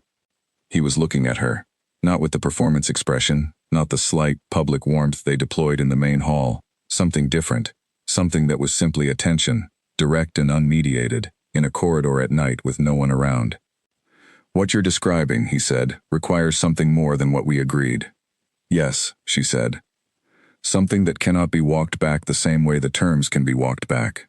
No, she said, it cannot. She held his gaze, he held hers. The junction was quiet around them, the lamps burning low, both sets of guards at the far ends of both corridors where they were supposed to be. I need to think about this, he said. Take your time, she said, and then, quietly, but not too much. She walked to her wing. In her room, she did not sit at her desk. She stood at the window for a long time, and looked at the garden. The storm had cleaned everything, the old stone of the walls, the gravel paths, the bare winter plants in their beds. Everything looked clear and deliberate, the way things looked after a storm. She thought about the terms they had drawn up on the first night. 6 months. Clean exit. She thought about the word real, which she had used in the corridor, which she had meant operationally, and which had landed differently in the air between them than she had intended it to. She thought about fear. What comes naturally for me is fear. She had said that out loud to him, 2 nights ago, in a library at 2 a.m. She had never said it to anyone. She was still standing at the window when her lamp ran low and the room went dark. She was still thinking. In his wing, Kalian sat at his writing desk with a blank piece of paper in front of him, and did not write anything for a long time. He was thinking about the word real. He was thinking about what it would mean, concretely, to do what she was describing, to move past the edge of what they had agreed, into territory that had no defined exit. He was thinking about the things that would not be walkable back. He was also thinking about the library, and the breakfast table, and the particular quality of the silence they had been able to sit in together, which was not something he had sat in with anyone for a very long time. He had said anger. It comes quickly, and it is always available. He was not angry right now. He was something else. Something he had been carefully not naming for the better part of 2 weeks. He picked up his pen and wrote 3 words on the paper. Then he looked at them. Then he set down the pen, folded the paper blank side out, and put it in his desk drawer. He was going to need a little more time. Not much more, but a little. The document surfaced on a Wednesday. It came up in the most mundane possible way. A junior archivist, cross-referencing older treaty records as part of the summit's standard document review process, found it buried in a file from 16 years ago. He flagged it with a routine notation and sent it upward through the normal channel. It arrived on Kalian's desk on Thursday morning. He read it. He read it again. He set it down. The document was a treaty between Thornwood and a minor river territory called the Bellin Strip, a sliver of land along the Thornwood eastern boundary that had been, for 50 years, a point of low-level friction between Thornwood and Arden. The Bellin Strip sat at the junction of 2 river routes, one of which fed into Arden's northern supply lines. The strip itself was not large and not rich, but its position made it strategically significant in ways that had never been fully resolved. The treaty was signed by Seraphine's father, 16 years ago, 2 years before his death. It was signed under conditions that were, on careful reading, catastrophically disadvantageous to Arden. It transferred a portion of the river access rights, not all of them, but a portion, enough, to Thornwood's jurisdiction in exchange for a payment that had already been made and was not returnable. The payment was long spent. The rights, technically, still stood. Kalian had not known this treaty existed. His legal advisors had not known. The archivist had found it by accident. He sat with it for 2 hours. Legally, he had every right to surface this document at the council session. The current water rights negotiation was directly affected by it. The treaty was valid. It was registered and sealed. It predated him and predated Seraphine both, but it was hers, her father's signature, her kingdom's seal, and it had material bearing on any final agreement they could sign. More than that, it gave him a significant advantage, an advantage he had not known he had when he walked into this summit. He thought about this for 2 hours. He thought about what the document represented, not just legally, but in terms of what it said about how the previous generation had conducted themselves. Her father had extracted a payment. His father had, apparently, signed away river access rights so quietly that the record had been buried for 16 years. Both men were dead. Both sets of decisions were now sitting in their children's hands. He thought about the 4 days of water rights negotiation they had already done. The careful, genuine, productive work. The 40-year survey. The patrol protocols. The quarter rotation agreement. He thought about Seraphine in the library, saying, "What comes naturally for me is fear." He thought about the courier route and the 8 hours, and the one sentence she had written, "I will not raise it in session unless you ask me to." He put the document in his personal correspondence case, not his legal files, not the council documentation where it belonged procedurally. His personal case. He went to the morning session. He was present and focused and said nothing about the document. He watched Seraphine present her counter-proposal on the tariff schedule, which was, as her proposals tended to be, thorough and reasonable and more considered than the position she was countering. He said nothing about the document in the afternoon session either, or the evening meal. That night, alone in his rooms, he made a decision. Not an easy one, not one that came from strategy. He wrote a note. He sealed it. He sent it to her quarters. The note said, "There is something you need to know. Tomorrow morning, before the session, if you can." She came at 7:30, when the corridors were still quiet. He was at his desk. He handed her the document without preamble. She read it. Her face did not change in the immediate way. She had the same quality of control he had come to recognize, the surface that didn't move while the interior processed. He watched her read through it twice. Then she set it on the desk. She did not speak for a moment. "You found this yesterday," she said. "Yes." "You didn't bring it to the session." "No." She looked at the document. "This is in the formal record. If you surface it at any point in the negotiation, it is legally valid. It changes the water rights calculation significantly." "I know." She was quiet again. He could not read what was moving behind her expression. It was the most closed he had seen her face. "Why," she said finally, "did you give this to me?" He had thought about how to answer this. He had, in fact, thought about little else for the past 20 hours. "Because I don't want to use it," he said. "Not because I can't. Because I don't want to." He paused. "The water rights negotiation we are doing is fair. It is based on the current geography and the current survey and what actually makes sense for both kingdoms. Using a document from 16 years ago, signed by people who are dead, to change the outcome of that negotiation. It is legal. It is not right." She looked at him. That measuring, gray-eyed look that took inventory without revealing its conclusions. "You could have chosen not to surface it without telling me," she said. "You could have simply filed it somewhere and let the negotiation conclude as it was going." "Yes," he said. "Why didn't you?" He held her gaze.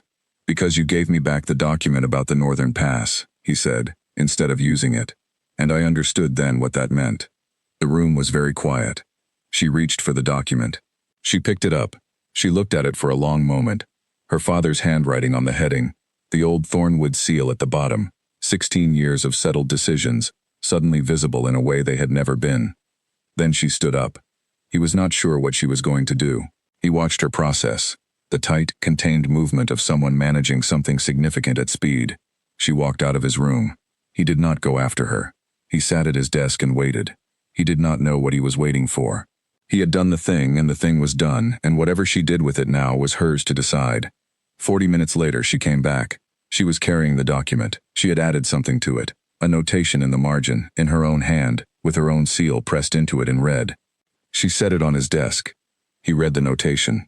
It was a waiver, a formal, legally binding notation that stated the rights conveyed by the original treaty were relinquished by Thornwood, on the grounds that the terms of the original agreement no longer reflected the actual geographic usage. Signed by her, sealed. He looked up at her. "That is a significant concession," he said. "No," she said. Her voice was steady. "It is returning something that should not have been taken in the first place." She looked at the document. "My father was a man who managed crises. He did what was in front of him without always considering what he was leaving behind." She looked up. "I am not going to govern the same way." He held the document. He held the moment. "Seraphine," he said. "Don't," she said, quietly, not harshly. He understood. There were things that could not be acknowledged in the specific way that an acknowledgement would feel like too much, that would make the size of the gesture visible in a way that would require something in return that neither of them had decided to give yet. "I will file this with the official record," he said, instead. "Practical, concrete." "Yes," she said. She left again. He sat for a long time with the document in his hands. He had told her it was because it was right. That was true. He had also known, when he gave it to her, that it was going to cost her something to see it, something that went beyond legal documents and historical decisions. Her father had died when she was 19 and she had governed alone since then, and she carried that the way people carried things they had never been able to set down because there was never anywhere to put them. He had given her the document because he did not want to use it against her. He understood now that this was not a strategic decision. In the council session that morning, Seraphine was as focused and effective as she always was. She presented the counter-proposal. She engaged with Aldrich's questions on the tariff schedule.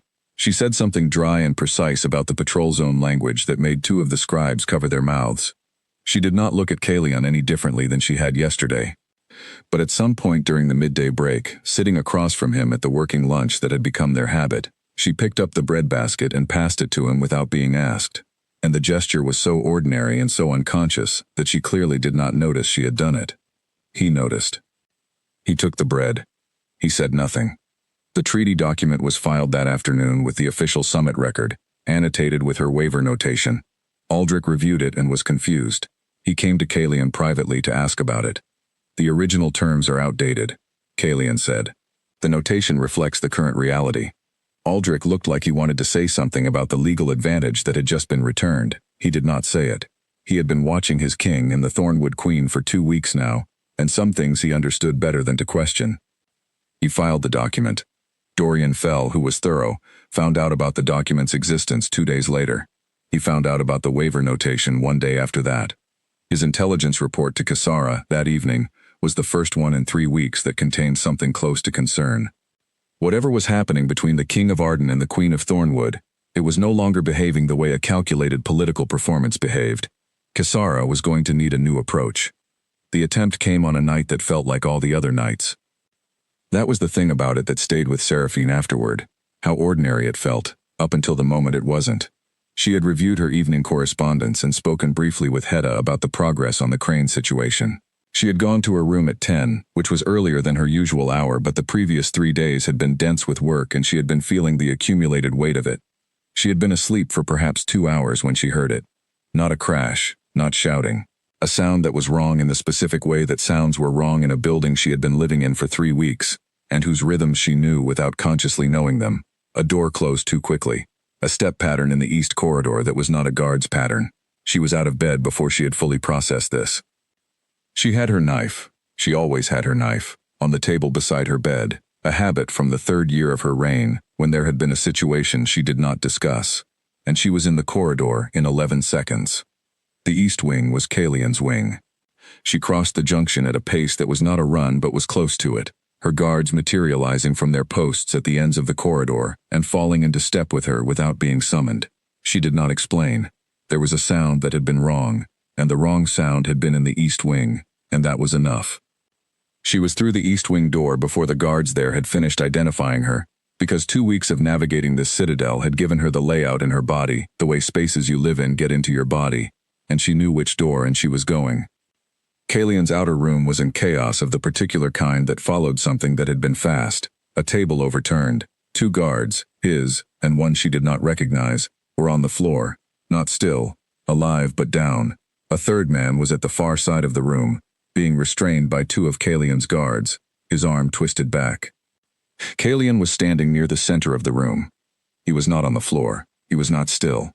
He was upright and alert, and there was a cut along the side of his forearm that had bled through his sleeve, and he was looking at the restrained man with an expression she had never seen on his face before. Not anger, something colder. She crossed to him in 4 steps. "How bad?" she said. "The arm," he said. Not deep. He was breathing evenly, which was the discipline she had come to recognize in him. The patience running on top of the anger. The control operating even now. It happened fast. He got in through the window. The window, she repeated. The east wing's 2nd floor windows opened onto a narrow ledge that she had dismissed as unclimbable when she assessed the Citadel's layout 3 weeks ago. He had equipment. Yes. She looked at the man being held. He was not Crane. He was not anyone she recognized. A professional. The kind of person who was paid for this and had no personal stake in it. "Kesara," she said. "Almost certainly," he said. She turned back to Kalian and looked at his arm. The bleeding had slowed, which was good, and the cut was, as he had said, not deep. She looked at it with the practical assessment of someone who had treated field injuries during 2 border crises and knew the difference between serious and manageable. "Sit down," she said. He sat down. This struck her as significant. He sat down because she told him to, without the small resistant pause that people with his particular type of authority usually produced when someone told them what to do. He sat, and she went to the washstand, and found clean cloth and brought it back. She had done this kind of thing before. She was competent at it. She wrapped his forearm efficiently and without comment, her hands doing what they knew how to do, and he held still with the same quality of controlled stillness he brought to everything. His hand was resting on the arm of the chair where she was working. The lights in the room were wrong. The table lamp had been knocked over, and one of the guards had righted a standing light, which created unusual shadows. She tied off the cloth and sat back. "Your security assessment of this citadel needs revisiting," she said. "Yes," he said. His voice was level. "Yours does as well. I am across the junction." He looked at her. "An attempt in this wing while the court is asleep," he said, "is an attempt while you are the most isolated from your people." She understood what he was saying. "You think they may have been watching the east wing specifically. I think they know which wing is yours," he said, "and I think whoever sent this man was not primarily interested in me." She sat with this for a moment. The room was settling, the restrained man being taken out, the guards reorganizing, one of Kalian's senior staff arriving in a hurry from down the corridor. "Then they are more concerned about the alignment than we thought," she said. "Or, more concerned about you than the alignment," he said. She looked at him. He looked back at her, not performing, not calibrating for an audience, just looking at her, with the cut on his arm wrapped in cloth, in a room that had been in chaos 12 minutes ago. "I am fine," she said. "I know," he said. "I am noting that someone tried to ensure you might not continue to be." She thought about this practically. She thought about the implications for security, and for Kisara's calculations, and for the remaining 3 weeks of the summit. She also thought about the fact that when she had heard the wrong sound in the corridor, she had moved without thinking. She had not thought, "Who is that and what does it mean and should I go?" She had thought nothing. She had moved. "Your arm will be sore," she said, returning to the practical. I would like Hedda to look at it properly in the morning." "My own physician." "Hedda has field experience," she said. "Your court physician is excellent with illness. Hedda has treated injuries under conditions that are closer to this." She paused. "It is not a question." He looked at her with that expression that was adjacent to amusement. "It is not?" "No," she said. "Very well," he said. She stayed for another hour.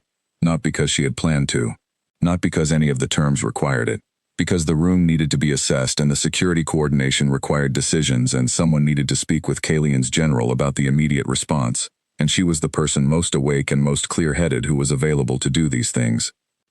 Brierly arrived at some point and took over the security review. She sat in the chair by the desk.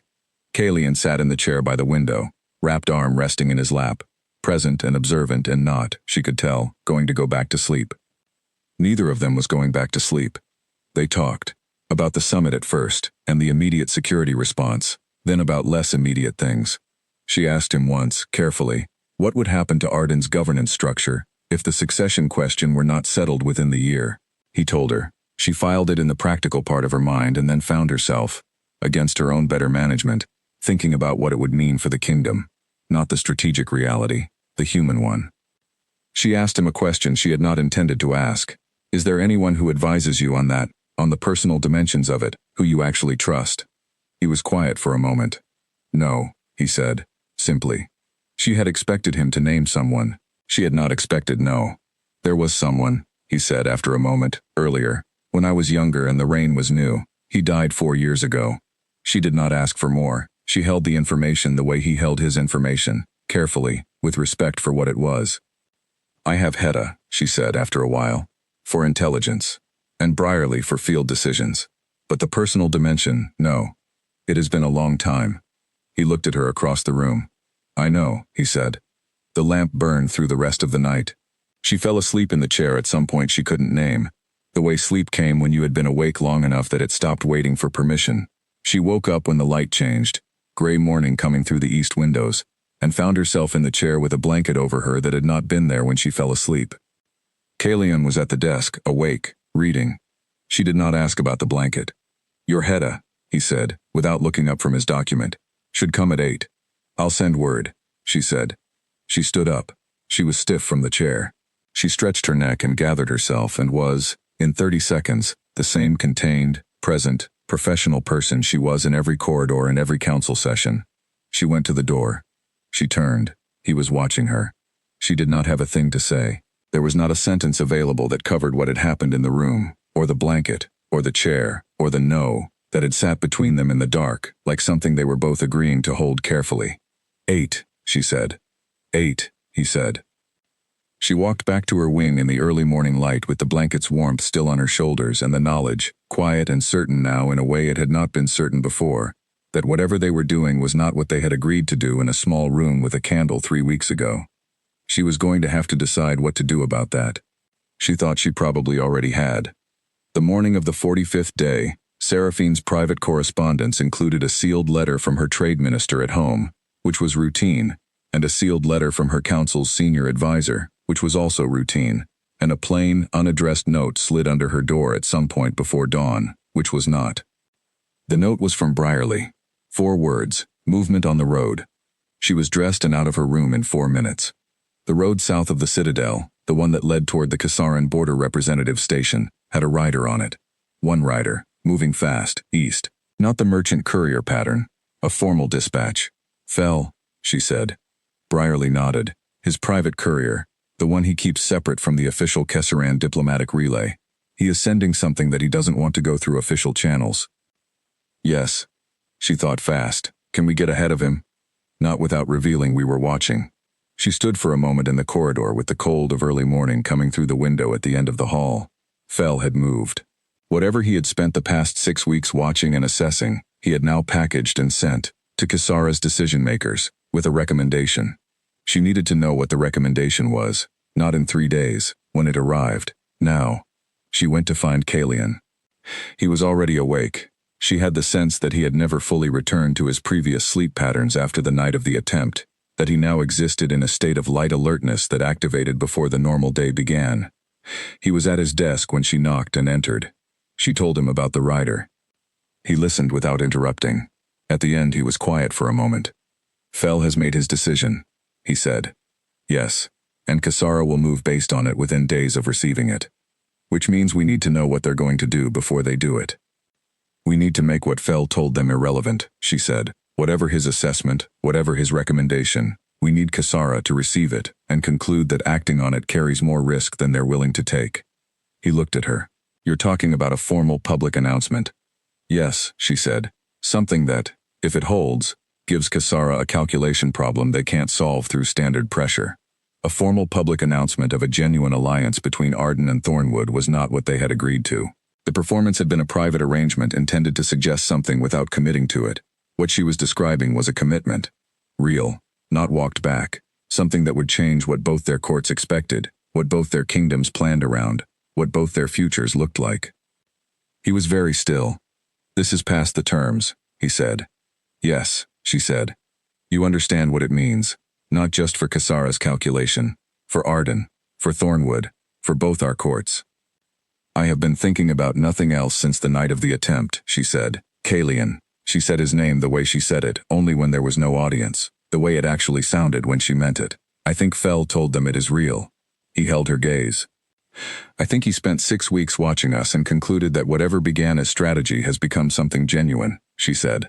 And I think he told Kisara that they have run out of time to fracture it, because the fracture has healed. Has it? He said. Not a question. Yes, she said. I think it has. The morning light was coming through the east windows.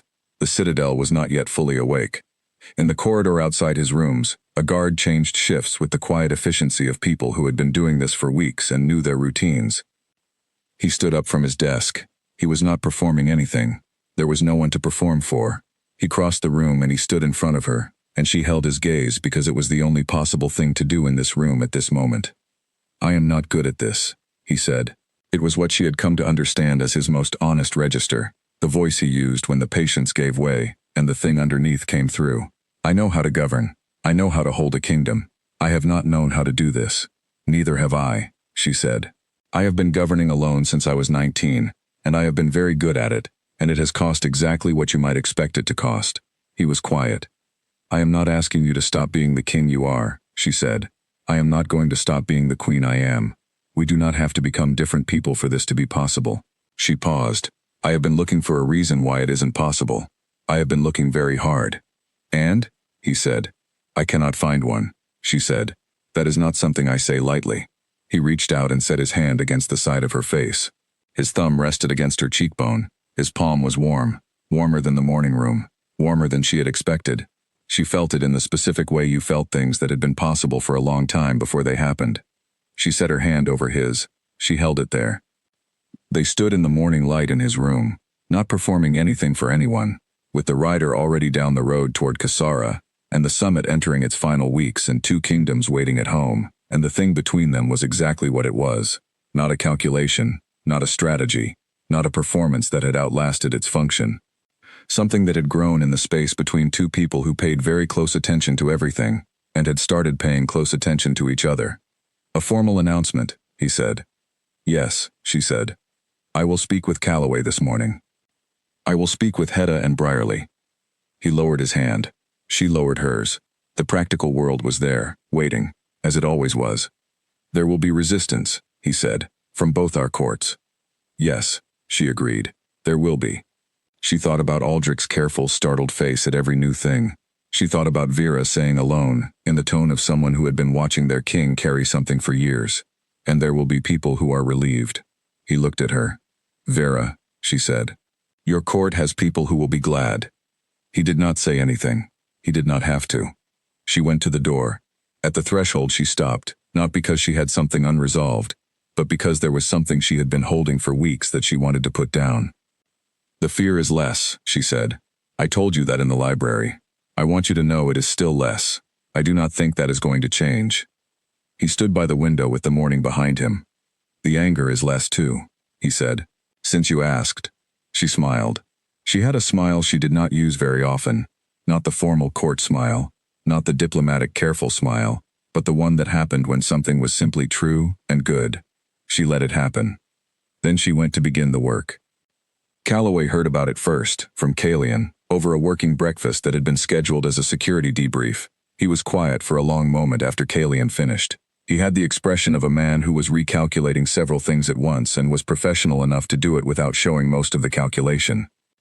The formal announcement, he said, before the summit concludes. Yes, within the week. And it is, Calloway paused on the word, choosing it carefully. Genuine. Yes, Kalian said. Calloway looked at his cup. He had served 3 kings in his career, which gave him a particular kind of perspective on the difference between what rulers said about their decisions and what was actually driving them. Then Cassera's calculation collapses, he said. A fracture they've been building toward for 3 years becomes impossible to exploit. Yes. Calloway set down his cup. I'll begin the formal protocols. He paused again. Arden has not had a formal state alliance with Thornwood in living memory. No, Kalian said. There will be people who find it difficult. Yes. Kalian looked at him. I need you to manage that. Calloway nodded. He was, at his core, a man who did what was required. He had also, Kalian suspected, been watching the previous 6 weeks with more comprehension than he let show. The security situation, Calloway said, pivoting. The attempt on the East Wing. We have the man in custody. He has not spoken yet. He will not, Kalian said. He is a professional, but the point is made regardless of what he says. Cassara will know we have him. Yes, and they will know we know it was them, without being able to say so formally. He thought about Dorian Fell's pleasant face and thorough intelligence operation. That is fine. We do not need to say so formally. We need to move faster than their response time. The announcement makes the attempt moot, Calloway said. That is precisely the point, Kalian said. Across the Citadel, Hedda listened to Seraphine with the same stillness she brought to every briefing. She did not react visibly to anything that was said. When Seraphine finished, Hedda looked at the wall for a moment. The formal alliance changes the security calculus significantly, she said. Yes, Seraphine said. Both kingdoms' intelligence services will need to coordinate. That is a significant operational adjustment. It is. Hedda looked at her queen. She had worked for Seraphine for 7 years. She had an intuitive grasp of the difference between what Seraphine said and what was true, which was what made her valuable, and she was now applying that intuition to the gap between what had just been described as a strategic decision and what she observed had actually been happening for 6 weeks. She did not comment on the gap. I will begin the coordination protocols, she said. Thank you, Hedda, Seraphine said. Hedda left. Brierly's response, when he came in next, was characteristically direct. He sat down across from her and said, Are you sure? Yes, she said. He nodded. Then I need 3 days to adjust the security plan. You have them, she said. He stood up. Then he paused at the door, not with Calloway's measured consideration or Hedda's professional discretion. Brierly had known Seraphine since before she was crowned, and he had the particular freedom of long service. Good, he said. She looked up. It's good, he said, simply, and went. She sat with that for a moment. Good.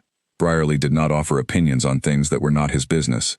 He offered opinions on outcomes. He had called this one good. She went back to work. The rest of the week was dense. The announcement required drafting, legal review, and coordination between the 2 sets of advisors who had spent the entire summit conducting themselves as if they were on opposite sides of a very long table. Moving them from that posture to the posture required for a formal state alliance announcement was, as Calloway had implied, a significant adjustment. There were conversations that were not easy. There were advisors on both sides who raised legitimate concerns about the speed of it, about the precedent, about the long-term implications for each kingdom's existing treaty network, about what it meant for succession and trade law and border jurisdiction in the areas that were still being negotiated. Kalian and Seraphine sat through all of these conversations. They answered the questions that had good answers and acknowledged the ones that would require more time. They were, in the presence of both their staffs together, for the first time, the same people they were when it was just the 2 of them, direct and practical and not performing anything for anyone. Aldrich watched this for 2 days and then came to Kalian privately and said, I owe Her Majesty an apology for my initial reading of the Water Survey disagreement. Kalian looked at him. You were doing your job. I was being proprietary, Aldrich said. There is a difference. He paused. She was correct. And the way the protocols have come together since suggests we should have been working this way from the first session. We needed time, Kalian said. It worked out. Aldrich went back to his documents, unconvinced, but professional enough to let it stand. On the 5th day, Dorian Fell requested an audience with both of them. They granted it. He arrived with his pleasant face in its usual configuration, and his professional courtesy fully in place. He sat across from them. They had arranged it so that they were side by side at the table, which had become, in the weeks since the first morning session, simply the natural arrangement. Kasara sends its congratulations, Fell said, on the progress of the summit. How kind, Seraphine said. We are pleased to learn that a formal alliance between two such significant kingdoms may be forthcoming. He kept his voice even. His professional surface did not crack. It is, as I'm sure you know, a historically significant development. It is, Kalian said. Kasara looks forward to the opportunities this represents for regional partnership. He smiled. We have always believed that stable governance in this part of the continent serves everyone's interests. We are gratified to hear it, Seraphine said. She looked at him with her gray eyes in the way she looked at people when she had already processed everything they were and were not saying. We hope Kasara will adjust its regional activities accordingly. A very small pause. I'm sure I don't know what you mean, Fell said. Of course, she said. The meeting ended 20 minutes later. Fell left with his courtesy intact and his original mandate in pieces, which was exactly what it was, and all three people in the room knew it. When he was gone, Kalian looked at the door. He will send a very different kind of report tonight, he said.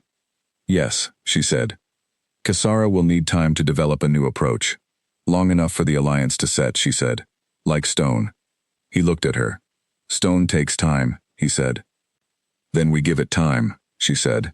And then, quietly, with the specific honesty she had been practicing for 6 weeks, I have time. He was quiet for a moment. Then, so do I. The announcement was drafted and sealed and would be delivered to both home courts within the week. The formal ratification would follow. There were procedures and protocols and legal structures to navigate, and there would be people in both kingdoms who would need convincing, and the convincing would take months. None of this was simple. All of it was real. Aldous Crane, when Calloway finally approached him with the full account of what they knew, said very little for a long time. Then he said, in the exhausted voice of a man who had been holding something too heavy for too long, I did not believe it would last. He looked at the table. I thought it was strategy, a performance to buy time. He looked up. I told Fell it was real, in the end. He did not believe me at first. What changed his mind? Calloway asked. Crane thought about this. The document, he said. The old treaty. When he heard about the waiver, about what she did with it, he shook his head. He said no one does that for strategy. Calloway relayed this to Kalian that evening. Kalian sat with it for a while. Then he wrote a note and sent it across the junction. The note arrived at Seraphine's desk while she was reviewing the final draft of the announcement language. She opened it. It said, Fell's report to Kasara was changed by the treaty document, Crane confirmed. She set the note down. She thought about her father's handwriting on the header of that document.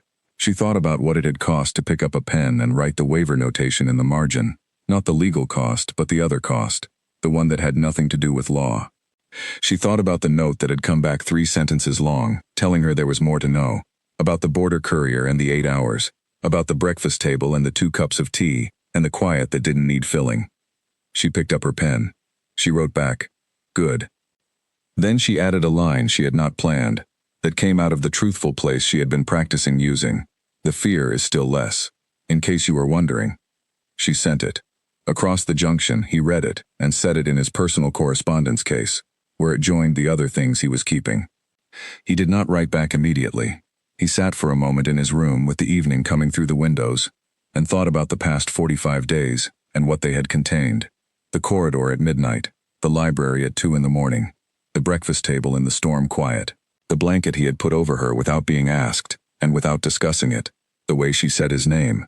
He picked up his pen and wrote, still wondering, still grateful, remaining weeks will be complicated. He paused. Then he added, together is better than separately, as you said. He sent it. She received it while she was washing her face before bed. She read it standing at the basin. She dried her face. She stood with the note in her hand. She had spent 11 years being careful. She was still careful. She would always be careful. It was too deeply built into how she worked to simply stop. But careful, she was finding, did not mean closed. It did not mean alone. She had said, the fear is less. She had not said why, entirely. She had not said, it is less because of you. Because sitting across a table from someone who pays the same quality of attention you pay, who holds things the same careful way you hold them, who says fewer words than necessary and means them, because of that, the fear of being unknown, the specific fear of governing in a silence where no one spoke your language, that fear had gotten smaller. She did not write this in a note at 11 o'clock at night, but she thought it, clearly, in the inner voice she used for things that were true. She thought, I am going to learn how to say that, not tonight, but soon. She thought, he will wait. She went to sleep with the note in her personal correspondence case, which now contained enough material to fill a chapter of something she did not yet have a name for.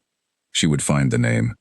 She was very good at solving problems that required patience and precision, and the willingness to sit with something until it became clear. She thought, just before she slept, that she was looking forward to it. The last morning of the summit arrived the way last mornings always arrived, not with ceremony, but with the quiet weight of something ending that had contained, unexpectedly, more than it was supposed to. The signing ceremony was scheduled for the afternoon. The documents were prepared. The legal teams had spent 3 days doing what legal teams did with careful concentration and several arguments about language and 3 separate revisions of the final clause on trade adjustment intervals. Everything was in order. Everything that was supposed to be finished was finished. Seraphine was at her desk at 6 in the morning, not working, which was unusual. She had a cup of tea in the window in the early light, and she was, for once, simply sitting. She thought about going home.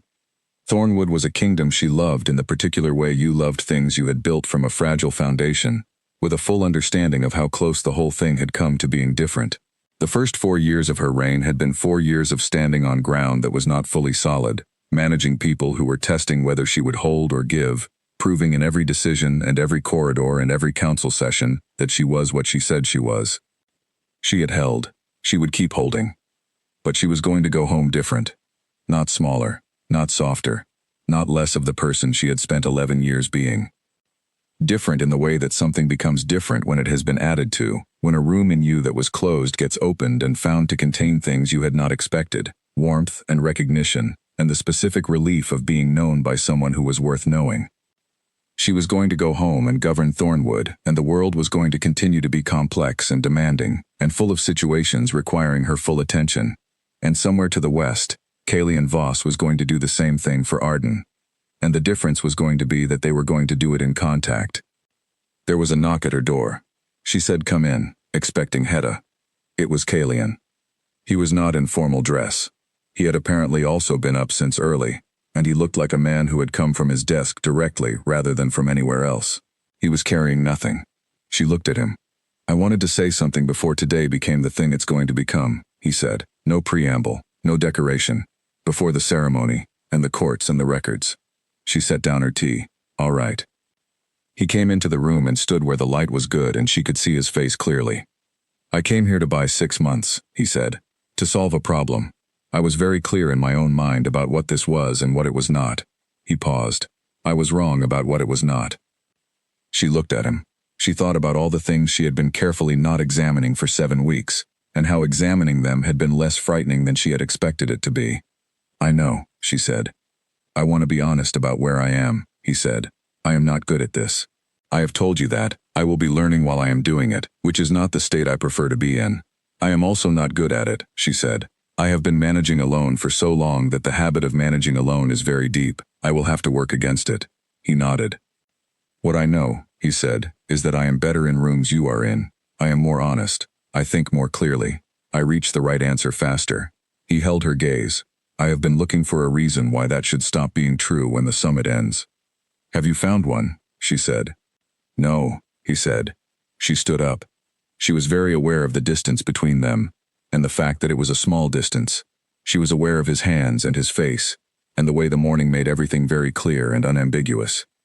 "Kalian," she said. "His name. Just his name." "Yes," he said. "The formal record will say this began as a political arrangement," she said. "That is true, and it will say it became something else, over the course of 6 weeks. in conditions that were demanding and unusual. Also true, he said. What the formal record will not contain, she said, is this. I have not had someone look at me the way you look at me since I was a young woman who had not yet had to learn how to stand in a room full of people who were testing whether she would break. She held his gaze. I did not expect to find that here. I want you to know that I am not taking it lightly. He was still. I know, he said, quiet. Sure. She reached out and set her hand against his chest, over his heart, not reaching for anything, not pulling him anywhere. Just placing her hand there, the way you placed your hand on something real to confirm that it was real. He set his hand over hers. They stood in the early morning light on the last day of the summit, in a room that had been hers for 6 weeks and was about to stop being hers. There are complications ahead, she said. Many, he agreed. Both our courts will have opinions. Extensive ones, he said. The formal structures will take time. Yes. And Kisara is not finished. No, he said, they are not. She looked up at him. So we go home. We govern. We stay in contact. We build the formal alliance through the proper channels, and we deal with each complication as it comes. Yes, he said, that is exactly what we do. She took her hand back. He lowered his. They were, again, 2 rulers, standing in a room, before a ceremony that was going to change the political landscape of a continent. Everything clear. Everything ahead of them. One more thing, she said. He waited. The document, she said. Your father's treaty with my father, the buried one. She looked at him steadily. We are not going to be our fathers. He held her gaze. Something in his expression settled, the particular settling of something that had been tightly held. No, he said, we are not. She nodded. She went to get ready for the ceremony. He went to do the same. The afternoon was formal and recorded and witnessed by both courts in their formal configuration. Every scribe and general and advisor and courtier who had spent 6 weeks watching something happen and was now watching it signed and sealed. They signed separately, as was protocol, with their own seals. Calloway and Hedda stood on their respective sides. Aldrich had the expression of a man who had made peace with being surprised. Dorian Fell was not present. He had departed the previous evening, quietly, with his diplomatic courtesy intact and his mission in ruins. The document joined the formal record. After the ceremony, in the corridor outside the main chamber, while both courts celebrated in the formal and slightly stiff way of people who had been rivals for a long time and were going to need a few more events before the celebration felt entirely natural, Seraphine walked to where Kalian was standing with Calloway and said his name. He turned. She held out her hand. Not the formal, sealed handshake of 2 rulers concluding an agreement. Her hand, open, in the space between them, in a corridor where anyone could see. He took it. Around them, both courts found very important things to look at in other directions. Brierly, standing near the far wall, looked at no particular part of the ceiling and allowed himself, privately, the smallest possible smile. They held the handshake for 3 seconds, then let go. She was leaving in the morning. He was leaving in the afternoon. They would be at opposite ends of a continent for the next 6 weeks while the formal alliance moved through its legal processes. They knew this. They had planned for this. It was going to be fine. It was going to be more than fine. In the morning, loading the last of her court's cases onto the convoy, she found a sealed note on her breakfast table addressed in his handwriting. She did not open it until she was in the carriage, on the road, with the citadel of Vale behind her and the road to Thornwood ahead. It said, the water survey was the beginning. The library was the middle. I do not know what comes after, but I have stopped looking for a reason it shouldn't. She read it twice. She looked out the carriage window at the road and the winter fields and the sky going wide and pale in the direction of home. She thought about the room behind the door she had not walked into. She thought about walking into it. She thought 11 years is a long time to manage alone, and she was very good at it, and she was going to keep being good at it. And she was also, possibly, going to have someone to talk to at 2 in the morning in a library when the storm came in and the work was done. She took out a piece of paper. She wrote, I know what comes after. It is the part where we do it. You will be better at the patience. I will be faster. Between the 2 of us we will probably manage. She paused. She added, the name for what this is, I have found it. I am keeping it for the right moment. She sealed it. She gave it to her fastest courier at the first relay station. It arrived at the Citadel 2 hours before Kalian departed. He read it sitting on his horse at the gate, which was not the most dignified context for reading something that landed the way it landed. He put the note in his coat. Calloway, riding beside him, said nothing. They rode. The road west to Arden was long, the sky was clear, the continent was quiet in the way it was quiet between things. The held breath before the next thing. The pause that every story took before it continued. Kalian rode and thought about the name she said she had found and was keeping for the right moment, and thought about what the right moment would be, and thought about the patience he had been practicing for years and which had finally, in 6 weeks, found a use that surprised him. He would wait for the right moment. He was, as she had told him, very good at it, and she would arrive at it in her own time, in the direct and precise and unsentimental way she arrived at everything, and she would say it the way she said things she meant, plainly, without decoration, certain. He found he was looking forward to it more than he could quite account for. He rode toward home. She rode toward hers. Between them, the road was long, and the formal structures were many, and the complications ahead were real. 2 kingdoms, 2 courts, a continent that had not been at peace for so long it had forgotten what peace looked like from the inside. They had not forgotten. They had been building it for 6 weeks, in corridors and libraries and morning rooms, in 3-sentence notes and misfiled documents and the particular silence that did not need filling. They had been building it, and it held,